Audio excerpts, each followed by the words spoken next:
Hello everyone, and welcome to another episode of Colour With Me. Today I'll be talking about the concept of the postcolonial gaze and how it impacts contemporary art exhibitions. The image that I'll be colouring in today is going to be a remake of the cover of Orientalism by Edward Said. The title of the original artwork on the book cover is Made in Japan, La Grande Odalisque by Marshall Reese. The materials that I'll be using are the Arteza paint markers and gouache paints. As ever, every link to anything that I've mentioned today will be in the description box of this video. And with all that said, let's get started. First, I feel like it's important to note that the term postcolonial gaze is not one that is commonly used. The closest term with a similar meaning would be Orientalism, which was coined by the postcolonial scholar Edward Said in 1978 to describe the imperialist and patronizing attitudes that Western society had and continue to have towards Middle Eastern, Asian, and North African societies. Nowadays, the word Orientalism is used to describe scholarship in relation to Asian and Eastern countries. And the notion of the Orientalist gaze is associated with looking at Eastern cultures and communities in ways that are underpinned by exotification, otherness, and subordination. Whilst Orientalism is more often used to denote the West's colonial relationship to the East, the term postcolonial gaze takes the notions of otherness and subordination of modern Western cultures and applies it to all the previously colonized countries. It is possible to see the postcolonial gaze in action in many forms of creative fields, including art, film, literature, and fashion. It is often dressed up as a celebration of other cultures and a product of a wider effort to showcase diversity. However, the conditions in which these other cultures are celebrated via the postcolonial gaze do more to reinforce Eurocolonial systems of defining and valuing high culture. An essay which I think is important to understanding how the postcolonial gaze has operated in British public art galleries is Ethnic Minorities, Multiculturalism and the Celebration of the Postcolonial Other by the artist and curator Rashid Arun. In the essay, Rashid recounts the history of institutional racism, multiculturalism, and cultural policy in postcolonial Britain and how these factors have shaped the success and failure of the careers of artists of colour.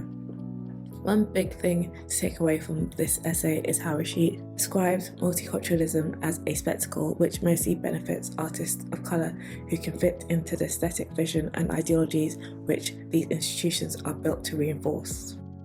He writes, "Those who pursue art as a profession and aspire to a successful career are subject to coercion by the power and benevolence of the West into producing something that does not pose any threat to the structures of Western institutions and their philosophical underpinning." One concerning thing about this extract is the way in which it sounds like it could have been written to describe the state of the contemporary art world today. It reminds you of some of the topics discussed in Zarina Muhammad's 2019 white Pube text, The Problem with Diaspora Art, where she discusses problematic relationships between cultural institutions and diaspora art made within the South Asian diaspora. For context, Arun's essay was published as part of a much larger report entitled Beyond Cultural Diversity, The Case of Creativity in 2010.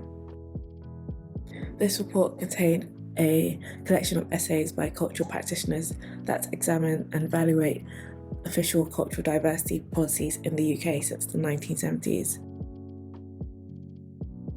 A year later, in 2011, Arts Council England launched their initiative Creative Case for Diversity, which is still running in the present day and failing considerably to deliver the change they promised. I think that instead of moving beyond the politics of representation, the postcolonial gaze has become a normalised feature of curatorial projects that aim to promote cultural diversity and inclusion. People have normalised putting black and brown faces into white spaces, milking those opportunities for PR pictures and framing it as proof of progress. These galleries also know that many emerging artists, especially artists of colour, often cannot afford to resist in this economy. These galleries rely on gestural politics and gestural exhibitions that will allow them to carry on as normal in every other way. These kinds of curatorial projects, influenced by state policies, puts many artists of colour in a difficult position in which, if they wish to retain their agency and avoid the post-colonial gaze, they must challenge curatorial decisions or reconsider working with a particular gallery. This is something which not all artists of colour can afford to do if they want to make a name for themselves and, of course, get paid. I do not think that this kind of pressure and problem should sit with the artists, because it is the curators and galleries who put them in this position. While the lack of progress over the past decades is underwhelming, the Black feminist and decolonial thought that underpins my perspective on this area urges me to imagine and build towards a different future. For example, I know that there are independent curators that don't perpetrate these harmful systems of exhibition making. They give me hope in this pit of despair. I believe in a future for contemporary art beyond the post-colonial gaze.